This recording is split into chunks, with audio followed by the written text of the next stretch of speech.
Don't let the boys get hot. Don't let it happen. Week 10, NFL. John Murray joining us from Vegas. 4-0 last 4.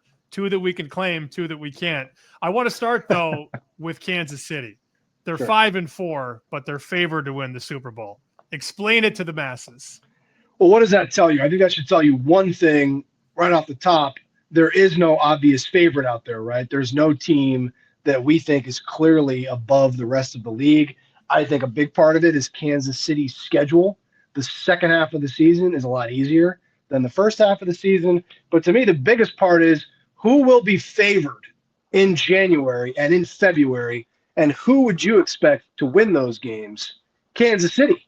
We've seen them do it before, Sam. A couple years ago, they went into Buffalo in the divisional playoff, and they won. Then they went into Baltimore in the AFC Championship game, and they won that game. And then they beat the 49ers, a 49ers team I thought was clearly better than them in the Super Bowl 2 years ago, and they won them all. So Kansas City is not phased. They won't mind going on the road whatsoever. I thought for sure you were going to say some Taylor Swift voodoo was the reason that they were favored. Yeah. They've also, though, think about this. They've never gone on the road in 3 straight playoff games. They've never had to do that because they've won the division every year. That is a huge game next week. Kansas City goes to Denver. If the Broncos can win, and we all know they're not going to, if they could win that game, though, they have a 3.5-game lead in the West. Wow. I didn't know that we all knew that. We all already know the kids. No one told me that. Like sometimes the books, we get these memos of like, hey, these guys are going to win. I didn't get that one. Send me that one. I'd love to know that one. Nope, I'm good. All right, sharp stuff. SuperBook. What are you guys seeing so far? I'll say Indianapolis. That game is in Berlin early Sunday morning. They are playing Atlanta. They bet it from 6 to 6.5. They bet Seattle. Seattle off a really nice win against Washington on Sunday Night Football. Arizona off a pretty good win over Dallas on Monday Night Football. But they bet Seattle. That one's up to -7. And they bet the Eagles. That game's Monday night in Green Bay.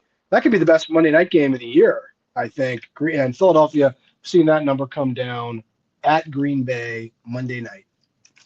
As for the picks, records on the screen, Westgate SuperContest Week 10 card. I'm taking Minnesota plus the 4. I just love Flores against Lamar. I think it's a fascinating matchup. Throw the confusion, throw the kitchen sink, make him process reads. That building is also, it's going to be up for grabs at the Death Star. Give me the 4 with Minnesota. I like it. And I'll go. I'm going to follow some of the sharp guys I've seen this week, and I'm going to do it again. I've been on this anti-Green Bay kick most of the season. If you remember, my pick on this show, week 1, was Detroit plus 2.5 against Green Bay. That one didn't go very well. Green Bay killed Detroit in that game. I'm going to go again. I'm going to try it again. I'll take Philadelphia plus 2.5. The tush push is a lot more enjoyable when you're on the same side as them. Give me the Eagles plus the 2.5. Let me know if we're going to post a video. I want to know if this one counts before I settle in on Monday night to watch the game, buddy. You missed one video in 4 years, and you're labeled for life. I hear you. It's tough. Tough crowd.